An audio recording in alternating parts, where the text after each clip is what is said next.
Um esquema de espionagem no coração do poder. A ABIN, Agência Brasileira de Inteligência, está no centro de uma crise. A denúncia é grave e vem da própria Polícia Federal, que revelou uma estrutura paralela de monitoramento funcionando dentro da agência, durante o governo Bolsonaro, com ordens, comando e desvio total da função institucional. Relatórios clandestinos, monitoramento legal de pessoas e uma rede de desinformação sendo alimentada com apoio interno.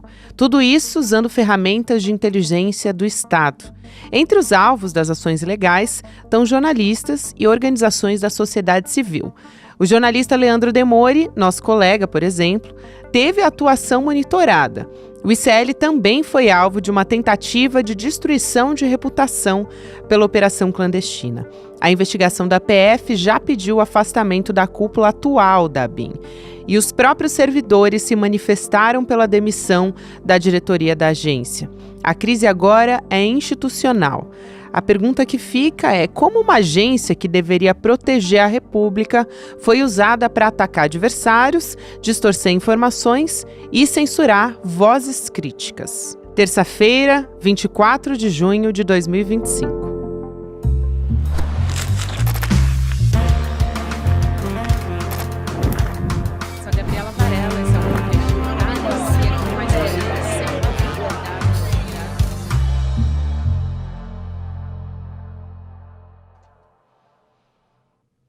Olá, seja muito bem-vindo, seja muito bem-vinda. Eu sou a Gabriela Varela, esse é o Videocast em Detalhes, que está começando. Aqui você já sabe, sempre com um convidado, uma convidada. A gente vai analisar uma notícia importante do momento. A gente vai conversar sobre a ABIN paralela com a Juliana Dalpiva, nossa Ju, aqui do ICL Notícias. Ela que está a postos para contar todos os detalhes, todos os bastidores, o que vem daqui para frente, aliás, agora com a PGR e o STF também. Ju, bom falar com você mais uma vez, seja muito bem-vinda.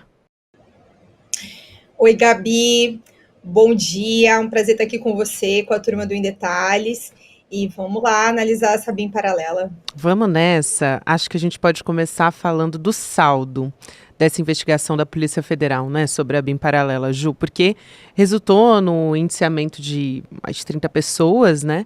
Eu queria saber o que você destaca de mais importante dessa história toda, porque tem um custo de 27 milhões de reais aos cofres públicos, tem um custo político, né? Quer dizer, você usar uma estrutura, um aparato para proteger a família de um ex-presidente, isso é gravíssimo, enfim. E a gente descobriu, mais recentemente, que queriam usar também para interferir, para virar as eleições de 2022. Então, quais são os destaques que você traz como os principais, concluindo essa investigação?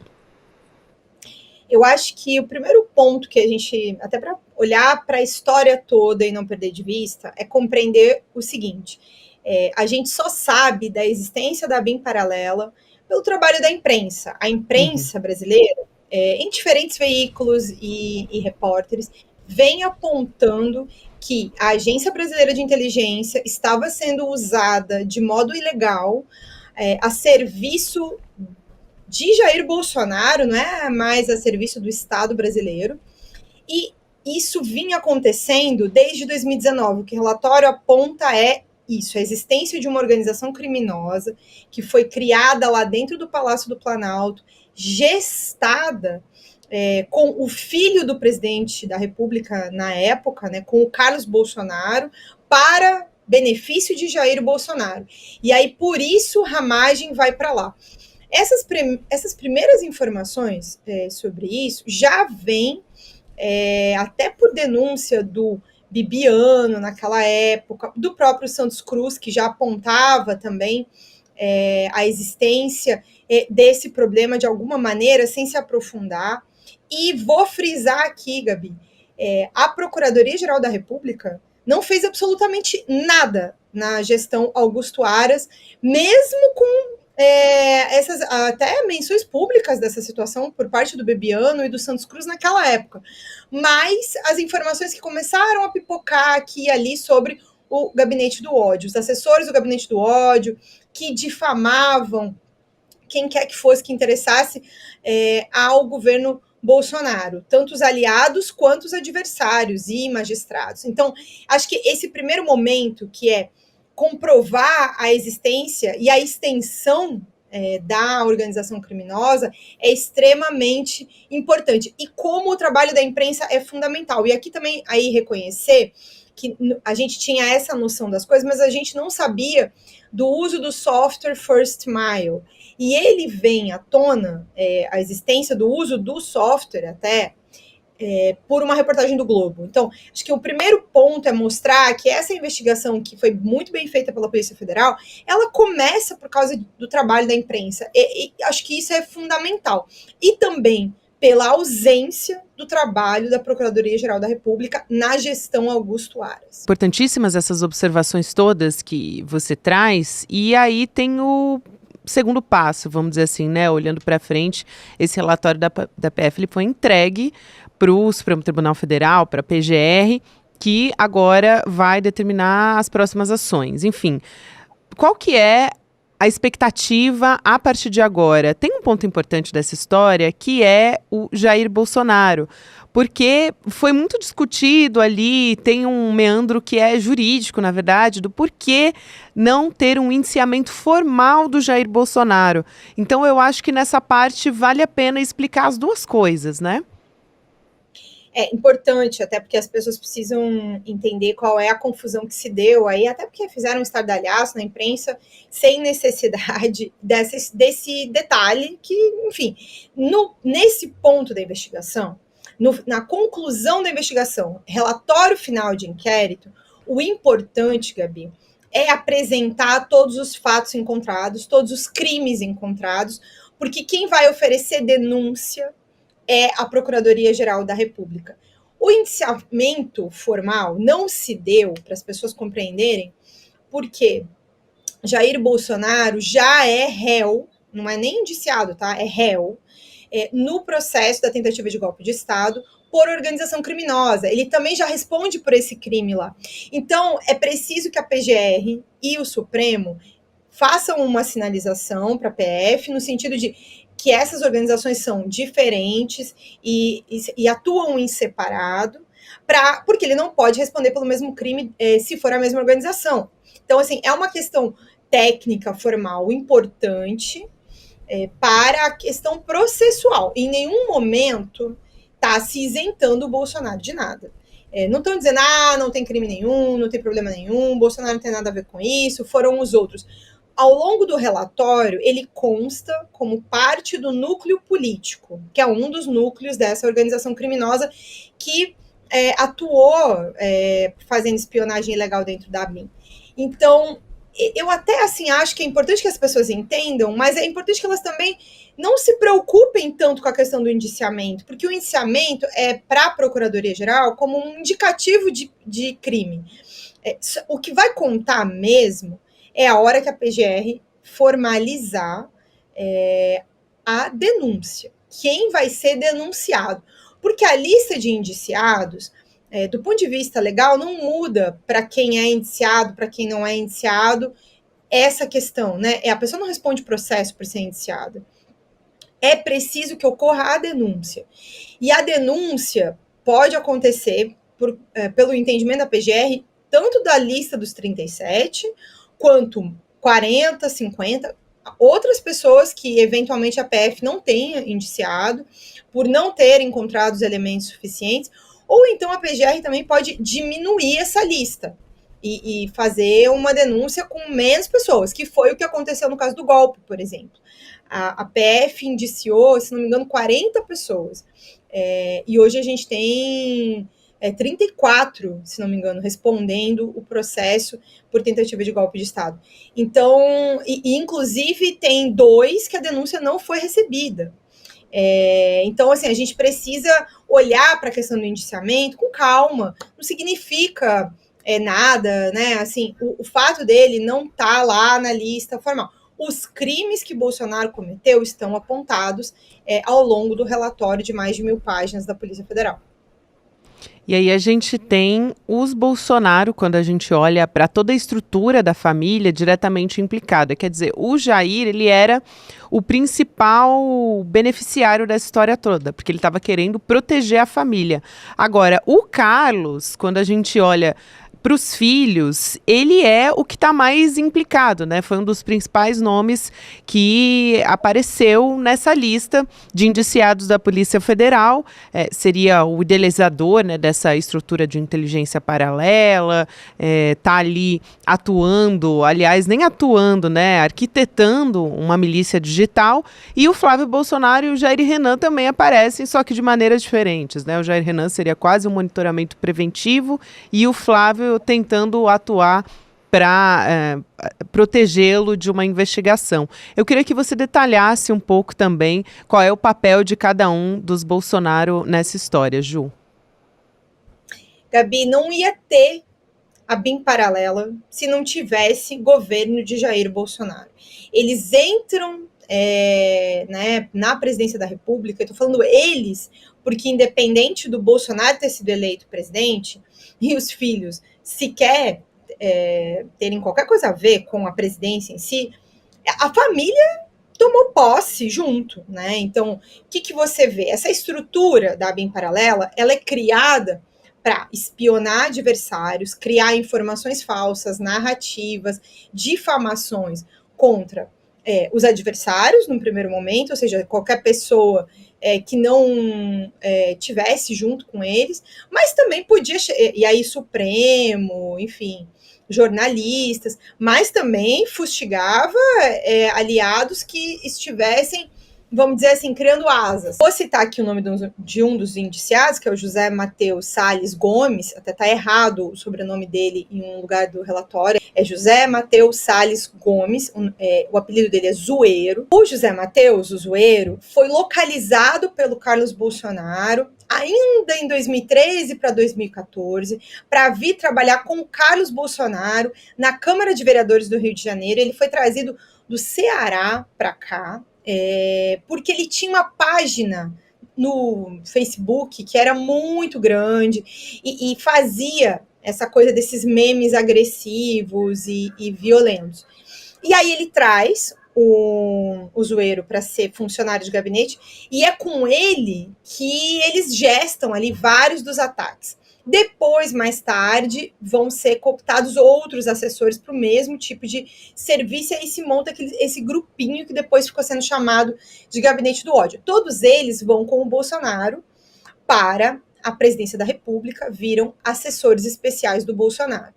E aí eles vão atuar em coordenação com essa gente que é colocada lá na ABIN, esses policiais federais levados pelo Ramagem, junto com o Ramagem, para a ABIN.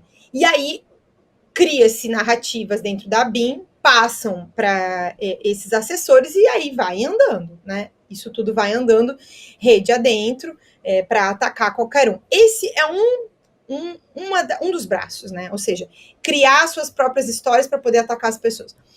O outro braço da estrutura da família dentro tem a ver com tentar proteger a família das investigações. Um dado importante que foi identificado dentro das investigações é como o Carlos, de novo usando a estrutura do gabinete dele, chama uma assessora dele chamada Luciana, que também foi indiciada, e ela entra em contato com o Ramagem no momento em que ele já não está mais na direção da BIM, mas pelo jeito tinha acesso, para saber informações sobre uma investigação que envolveria o Bolsonaro e os filhos. E aí a mensagem que ela manda para o Ramagem é investigar se podia ter informações sobre o PR e 3 filhos.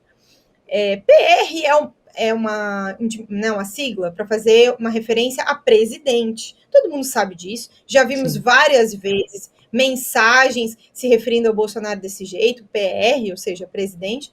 Mas aí ela foi lá prestar depoimento e contou a história de que era para saber de um pastor, né? Foi essa a história que ela contou, só que o número que ela aponta é um número que não dá com investigação nenhuma, então as informações dessa mensagem não batem. Mas o que interessa é o seguinte, é uma assessora do Carlos tentando acessar alguma coisa relativa a uma investigação. E naquela época ali, quando ela manda essa mensagem, ela procura o Ramagem algumas vezes, depois da eleição de 22, já tinha investigação sobre a situação do uso da PRF para tentar barrar os eleitores de chegar nas votações, nas centrais de votação, né? Então, já estava rolando essa investigação e vários dados levam a crer que o que ela queria saber era em relação a essa investigação.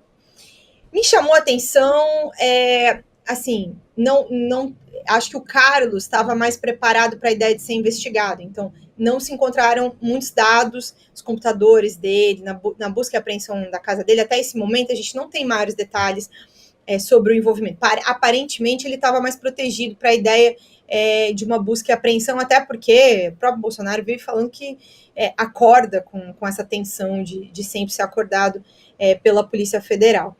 Mas esse é um pedaço. E aí, também, como já está amplamente comprovado, a ABIN foi usada para tentar criar uma situação para anular a investigação sobre lavagem de dinheiro, peculato, no gabinete do Flávio na época da Alerj, quando o Flávio estava respondendo essa investigação aqui no Rio de Janeiro. Então, tem aquela reunião com as duas advogadas, o Ramagem é chamado o Heleno também. E além desse episódio, tem o episódio do Jair Renan. O Jair Renan foi investigado por tráfico de influência e, em determinado momento, a ABIN é acionada para investigar o sócio dele, onde é que estava um carro que ele tinha ganhado nesse processo de influência lá de umas empresas. Então, tanto queria usar para criar narrativas, espionar pessoas, e aí também fazendo uso daquele software, o First Mile, que você coloca um telefone e ele te mostra já a localização de onde está a pessoa, como também existia o uso dos agentes da agência para monitoramento na rua, para fazer operação controlada de vigilância. Então, não é só o uso do First Mile, é o uso da agência, dos recursos humanos da agência, em favor de uma inteligência que era para Jair Bolsonaro, pessoa física, não para Jair Bolsonaro, que estava presidente da República. Exato, falando nesse uso, né, dessa estrutura, tem a utilização dos recursos públicos, inclusive, né, para fabricar mentira, vínculo fraudulento no caso do ICL, né, que não se comprova, mas tentaram fazer ali um vínculo entre o ICL e desvio de verba federal usando o Leandro Demore, né, jornalista aqui, nosso diretor de jornalismo, porque ele tem um programa, né, na EBC, na Empresa Brasileira de Comunicação, e também trabalha no ICL. Então, vazou também, né, Ju, quando a gente recebeu, teve contato com esse relatório final da Polícia Federal, os agentes conversando sobre como fazer acontecer esse vínculo. E antes disso, até, foi uma reportagem que vocês, com exclusividade, trouxeram na coluna, né, você e o Igor Mello, se eu não me engano, falando justamente sobre o pavão misterioso. Anteriormente, já existia uma tentativa também de incriminação do trabalho do jornalismo, né, que era uma tentativa de descredibilizar a Vaza Jato na época, né? Gabi, esse é outro detalhe, acho que do relatório, que é um detalhe, mas que que é um relatório de 1000 páginas. E aí, muita informação importante. As mensagens são de junho do ano passado, em 2024, né? O tempo que levou para que se chegasse a todos esses crimes permitiu que pessoas que estavam lá dentro da agência e que faziam parte dessa estrutura criminosa continuassem fazendo esse tipo de expediente, mesmo após o fim do governo Bolsonaro. Então, é muito grave que a própria agência não tenha, uma vez que a primeira fase dessa investigação, que eram as operações Última Milha, como estavam sendo chamadas desde outubro de 23. A primeira fase é outubro de 23. Aí depois a segunda fase a operação no Ramagem, a operação de busca e apreensão no Ramagem, é janeiro de 24. Em fevereiro, o Carlos é alvo, a terceira. Então, já tinham ocorrido 3 fases de investigação da Polícia Federal sobre o uso da agência, já apontando, por exemplo, para o fato de que a atual cúpula da agência, a direção da agência, estava criando obstáculos para se apurar os crimes que aconteceram na época do governo Bolsonaro. E aí, o governo Lula não fez nada, né? Assim, a Casa Civil da Presidência da República está acompanhando há mais de um ano as suspeitas e os indícios de prova apontados pela Polícia Federal sobre o envolvimento da atual cúpula da ABIN, e nada fez. Então, vai surgir esse caso que você está falando agora, sobre essa outra tentativa de ataque contra o Demore e o ICL, que é de junho do ano passado. E já faz uma semana que o relatório está entregue para o Supremo, e que a gente vem noticiando já há 7 dias, pelo menos, e o governo Lula está em silêncio sobre o fato de que o diretor, chefe de gabinete, corregedor, os antigos funcionários dessas funções estão indiciados, e nada foi feito no sentido de vamos fazer uma mudança, enfim, alguma atitude. E aí eu fico me perguntando o que mais precisa, ou que outros jornalistas serão atacados. Olhando para essa data, junho do ano passado, quando eles pensam esse relatório de desinformação contra o Demore, e eu fui alvo de difamação, e tenho suspeitas de que isso tenha sido feito também pelo grupo do antigo Gabinete do Ódio, 2 semanas depois dessa situação ali, dessas mensagens de desinformação. Quando eu olho para as datas, tudo isso aconteceu em junho do ano passado. Primeiro, aí esse relatório lá contra o Demore, eles aparentemente não encontraram nada com relação a mim, o que não significa que não tenha sido feito, só não foi encontrado. E também que não tenha sido feito pelas pessoas com quem eles antigamente dividiam essas informações. Então, que outros jornalistas, que outros magistrados vão ter que ser atacados para que se faça uma bela de uma faxina lá dentro da ABIN. E o próprio sindicato da ABIN está pedindo isso, está pedindo que se tome providências com relação a essa situação. Quem vai confiar nessa inteligência de Estado depois dessa situação toda? É muito grave tudo que está sendo levantado. Então, e o expediente, eu citei a situação do que aconteceu comigo, porque o expediente de forjar mensagens, que foi o que aconteceu com o Demore antes, eles compraram chips e forjaram conversas dentro de um celular, e aí printaram e botaram na internet. O que fizeram comigo foi, de certa maneira, semelhante. Eles também forjaram conversas e botaram na internet. E quem forjou isso foi o Alan dos Santos, no meu caso, que é uma pessoa próxima a todos esses integrantes do tal antigo Gabinete do Ódio. É muito grave tudo isso, né? Também surgiu um nome novo, monitorado, que não tinha vindo antes, que é da Alice Maciel, da Agência Pública, que também é uma outra grande repórter que investiga desinformação. Então, eu não sei exatamente o que o governo Lula está esperando, sabe?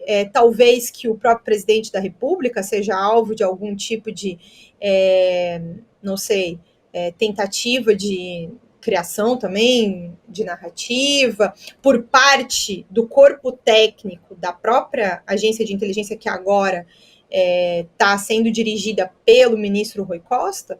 Então, é tudo muito grave e falta uma ação concreta para sanear tudo isso. Assim.